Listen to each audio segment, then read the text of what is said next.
अष्टावक्र पहला प्रकरण सूत्र 8। मैं करता हूँ ऐसा अहंकारी रूपी विशाल काले सर्प से दंशित हुआ तो मैं करता नहीं हूँ, ऐसे विश्वास रूपी अमृत को पीकर सुखी हो जा। इस सूत्र में अष्टावक्र अहंकार को ही दुखों का कारण मानते हुए कहते हैं कि तू इस अहंकार रूपी विशाल काले सर्प से दंशित हुआ है, इसलिए अपने को कर्ता मानता है। यह मैं हूँ की भावना ही तुझे उस भ्रम अथवा चेतन से अलग करती है। जब तक तेरे में अहंकार है, तू अपने को उस आत्मा से भिन्न मानता रहेगा। यही भिन्नता सभी दुखों का कारण है। इसलिए तू मैं भिन्न हूँ, मैं करता हूँ, इस अहंकार को छोड़कर मैं करता नहीं हूँ। कर्ता वही ईश्वर है, मैं निमित्त मात्र हूँ, उपकरण हूँ। ऐसे विश्वास रूपी अमृत को पीकर सुखी हो जा। इस सूत्र में अहंकार को समझना आवश्यक है। समस्त सृष्टि की उत्पत्ति एक ही ब्रह्म से हुई है। एक ही चेतना विभिन्न रूपों में अभिव्यक्त हुई है। शरीरगत चेतना आत्मा तथा समष्टिगत चेतना ही ब्रह्म है। आरंभ में इस ब्रह्म में कामना का स्फुरण हुआ। एक ओंकार, मैं एक हूँ, अनेक हो जाऊं। इसी स्फुरणा से सुप्त शक्ति का जागरण हुआ। वह शक्ति आगे भिन्न रूपों का निर्माण करती रही। इन विभिन्न रूपों में व्याप्त चेतना को उस परम चेतना से पृथक तत्व का अनुभव हुआ, जिससे मैं भाव उत्पन्न हुआ। यह मैं भाव ही स्वचेतन को उस विराट चेतना से पृथक का कारण बना। इसी अहंकार से स्वचेतना उस विराट चेतना से भिन्न प्रतीत होने लगी। इस भिन्नता प्रतीति का मूल कारण मनुष्य की बुद्धि है। यह बुद्धि ही इस भिन्नता की प्रतीति का कारण बन गई। बाइबिल की कथा है कि आदम ने शैतान के फुसलाए जाने पर बुद्धि का फल पाया, जिससे उसे स्वर्ग से पृथ्वी पर गिरा दिया गया। यह अच्छी प्रतीक कथा है। शैतान है अहंकार। उसी ने बुद्धि का फल खाने को कहा, जिससे मनुष्य स्वर्ग के बगीचे से अर्थात ईश्वर के सानिध्य से अलग हो गया। अतः यह बुद्धि ही जीव को परमात्मा से अलग करती है। लेकिन बुद्धि को फुसलाया अहंकार ने। अतः यह अहंकार ही मूल पाप है, जिसके कहने से वह स्वर्ग के बगीचे से नीचे गिरा दिया गया। समस्त सृष्टि के आरंभ की प्रक्रिया इसी अहंकार से होती है। बाइबिल में शैतान को ईश्वर के समान ही शक्तिशाली माना है। दोनों की सत्ता को स्वतंत्र रूप से स्वीकार किया है। वहाँ भारतीय दर्शन इस शैतान को अहंकार कहता है, किंतु इसकी स्वतंत्र सत्ता नहीं मानता। इसकी उत्पत्ति अज्ञान से मानता है, जिससे वह कहता है अज्ञान ही मूल पाप है। अज्ञान से हुई यह प्रतीति आत्मज्ञान से ही मिट सकती है। जब आत्मा का बोध हो गया, उसका ज्ञान हो गया, तो भ्रांति मिट जाती है एवं मनुष्य अपने वास्तविक स्वरूप को पहचान लेता है। तभी वह शांत एवं सुखी हो जाता है। इसलिए अष्टावक्र कहते हैं कि मैं करता हूँ ऐसे अहंकार रूपी विशाल काले सर्प से दंशित हुआ तो मैं करता नहीं हूँ, ऐसे विश्वास रूपी अमृत को पीकर सुखी हो।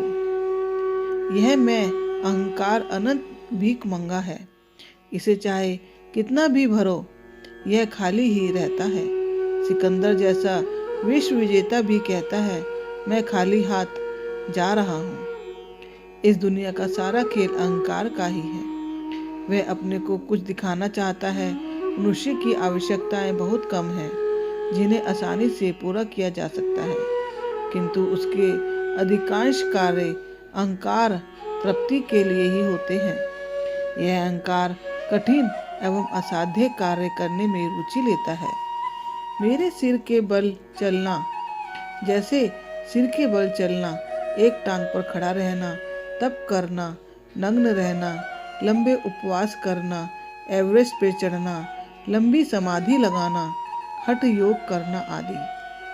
यह आदमी का अहंकार ही है कि वह अपने को सभी पशुओं से श्रेष्ठ समझता है। इस अहंकार ने ही पृथ्वी को समस्त ब्रह्मांड का केंद्र माना, अपने को देवताओं की संतान माना। हमारा देश महान, हमारा धर्म महान, हमारी जाति महान है, मैं महान आदि सब अहंकार के ही घोषणाएं हैं। यह अहंकार एक रोग है जो जीवन में सिखाया जा रहा है। ये शिक्षण संस्थाएं, समाज सभी सिखा रहे हैं। अहंकार के अतिरिक्त जीवन में और कोई बोझ नहीं, कोई तनाव नहीं है, ना कोई बंधन है। अहंकार हमेशा चाहता ही है, देता नहीं है। देने वाला निरहंकारी हो जाता है। यह चाह ही दुख का कारण है। जितना चाहोगे जीवन में उतना ही दुख मिलेगा। यह सुखी होने का मार्ग नहीं है।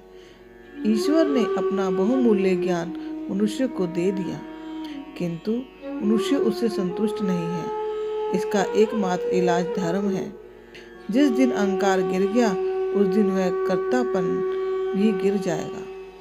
वह उसी क्षण मनुष्य ईश्वर की समीपता का अनुभव करने लगेगा।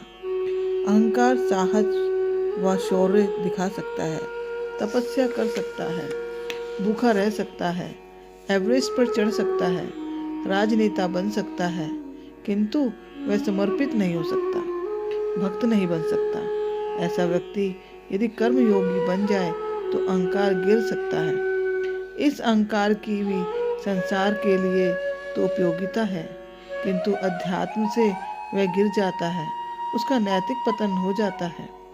वह स्वार्थी बनकर चोरी, हत्याएं, शोषण, हिंसा सब कर सकता है। ऐसे अहंकारी ने अपनी अलग ही दुनिया बसा ली, जो इस अध्यात्म की दुनिया से सर्वथा भिन्न है। इसी कारण बाइबल में शैतान को ईश्वर के समान ही शक्तिशाली माना गया है। वह भारत में इसी शैतान अहंकार को मूल पाप माना है। अन्य समस्त प्रकार के पाप, अनैतिकता आदि इसी की संतानें हैं। अहंकार बड़े परिवार वाला है, वह उसका संयुक्त परिवार है। यदि अहंकार है तो नरक जाने के लिए और किसी पाप की आवश्यकता नहीं है। सब पाप अपने आप होते चले जाएंगे, करने नहीं पड़ेंगे। इसलिए अष्टावक्र ने इस अहंकार को विशाल काला सर्प कहा है। यह छोटा मोटा भी नहीं है, विशाल है और साधारण भी नहीं है, काला सर्प है। एक साथ ही अष्टावक्र केवल इस बीमारी का निदान ही नहीं करते बल्कि इलाज भी बताते हैं कि इस अहंकार को गिराने का मात्र उपाय यह है कि मनुष्य मैं से मुक्त हो जाए। मैं करता नहीं हूँ। यह सृष्टि अपने विशिष्ट नियमों से चल रही है, परमात्मा ही एकमात्र करता है, ऐसा विश्वास पूर्वक मान लेना ही अहंकार मुक्ति के लिए पर्याप्त है। इसी से मनुष्य सुखी हो सकता है। अहंकार व्यक्ति को सुखी करना मुश्किल है एवं निरअहंकारी को दुखी नहीं किया जा सकता। अष्टावक्र इसके लिए कोई विधि, साधना, तपस्या भी नहीं बताते। वे कहते हैं, देखो इस तरह दृष्टि मात्र बदलो, पूर्ण विश्वास एवं निष्ठा पूर्वक, तो निश्चय ही परिवर्तन आ जाएगा। बोध मात्र पर्याप्त है। यह गलत दृष्टि ही तुम्हारे दुखों का कारण है। गलत दृष्टि यह है कि तुम अपने को उस एक अस्तित्व के साथ नहीं मानते, अपनी ढपली अलग ही बजाए जा रहे हो। सह अस्तित्व को स्वीकार नहीं करते कि तुम समग्र के लिए एक हिस्से हो, अलग नहीं हो। ना जन्म पर तुम्हारा अधिकार है, ना मृत्यु पर। बीच में व्यर्थ ही कर्ता बने बैठे हो। अष्टावक्र ने इस सूत्र में जो सारगर्भित था वह कह दिया। कोई विश्वास पूर्वक इसे अमृत के समान पी जाए तो सुखी हो सकता है। सूत्र 9। मैं एक विशुद्ध बोध हूँ। ऐसी निश्चय रूपी अग्नि से गहन अज्ञान को जलाकर तू शोक रहित हुआ सुखी हो। अष्टावक्र केवल निषेध की बात ही नहीं करते कि अहंकार छोड़ दो तो ज्ञान होगा। केवल छोड़ना ही प्राप्त करने की आवश्यकता शर्त नहीं है। निषेध वाले धर्म केवल छोड़ने की बात करते हैं, त्याग की बात करते हैं। सब छोड़ दो, घर बार, पत्नी, बच्चे, कपड़े सब छोड़ दो, जंगल चले जाओ, भूखे रहो, भीख मांगकर खाओ आदि। इस छोड़ने की शिक्षा ने दुनिया का बहुत अहित किया है। छोड़ सब दिया किंतु मिला कुछ नहीं। ऐसे व्यक्ति की स्थिति बड़ी दयनीय हो गई। वह मार्ग से ही भटक गया, धोबी का गधा बन गया, न घर का न घाट का। किंतु अष्टावक्र विधायक हैं।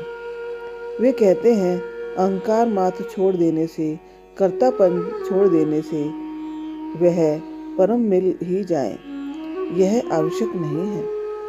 फिर छूटने की भ्रांति भी हो सकती है, किंतु वह सूक्ष्म तल पर विद्यमान रहता है। यह मान लेने से कि अंधकार नहीं है, अंधकार विलुप्त नहीं हो जाता, दीप जलाने से ही दूर होगा। अष्टावक्र इसलिए विश्वास दिलाते हुए कहते हैं कि आत्मज्ञान के लिए तू यह निश्चय पूर्वक मान ले कि मैं विशुद्ध बोध स्वरूप आत्मा हूँ, तो तेरा अज्ञान रूपी अंधकार चाहे कितना ही घना क्यों ना हो, एक क्षण में विलीन हो जाएगा। अज्ञान का अस्तित्व नहीं है, वह ज्ञान का अभाव मात्र है। जब तक ज्ञान नहीं है अज्ञान होगा, किंतु ज्ञान का उदय होने से ही वह विलुप्त हो जाता है। इस ज्ञान प्राप्ति के बाद ही मनुष्य शोक रहित होकर सुखी हो सकता है। अज्ञान के रहते वह कभी शोक रहित नहीं हो सकता। अज्ञान के कारण मनुष्य की अनेकों अपेक्षाएं होती हैं। जब अपेक्षाएं पूरी नहीं होती तो वह दुखी होता है। अपेक्षा रहित जीना ही एक कला है। जो मिला है वह अमूल्य है। इसी से संतोष करके जीना, कृतज्ञ भाव से जीना ही परम सुख है। जितनी अपेक्षाएं बढ़ती हैं, दुख उससे कई गुना बढ़ जाता है। जीवन में ऐसा कभी किसी के साथ नहीं हुआ कि उसकी संपूर्ण अपेक्षाएं पूरी हो गई हों। यह जानते हुए भी मनुष्य अपेक्षाएं किए जा रहा है, वह दुखी होता है। इसलिए कारण यह स्वयं ही है, कोई दूसरा नहीं है। यह अज्ञान ही है जो विशुद्ध बोध से ही नष्ट हो सकता है। समझ ही पर्याप्त है। को मानुष जो गिरे चरणामृत के पान, ते नर मर के जाएंगे, जन्म जन्म है स्वान। गुरु शरणागति छाड़ के करे भरोसा ओ, सुख संपत्ति की कह चली, नहीं नरक में ठोर। गुरु बिन ज्ञान न उपजे, गुरु बिन मिले न भेद। गुरु बिन संशय ना मिटे, गुरु कुरान गुरु वेद। गुरु और पारस में सदा बड़ो अंतरो जान। वो लोहा कंचन करे, ये करे आप समान। सहजो कारज संसार के, गुरु बिन होत नाई। हरि तो गुरु बिन क्या मिले, सोच ले मन माई, सोच ले मन माई। गुरु को मानुष जो गिने, चरणामृत के पान, ते नर मर के जाएंगे, जन्म जन्म होए सान।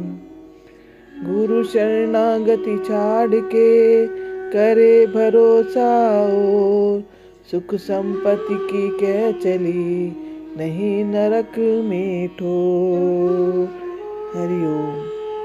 आप सभी को यदि ये अष्टावक्र गीता अच्छी लग रही है, आपको इससे सुनने से मन में शांति प्राप्त हो रही है, तो इस चैनल को सब्सक्राइब करें, लाइक करें और कमेंट्स करें। हरि ओम। हरि ओम, हरि ओम।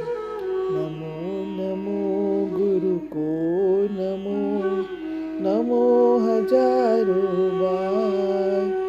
गुरु के पाए जो लगे, उतरे भव से पार। नमो नमो गुरु को नमो, नमो हजारों बार। गुरु के पाए जो लगे, उतरे भव से पार।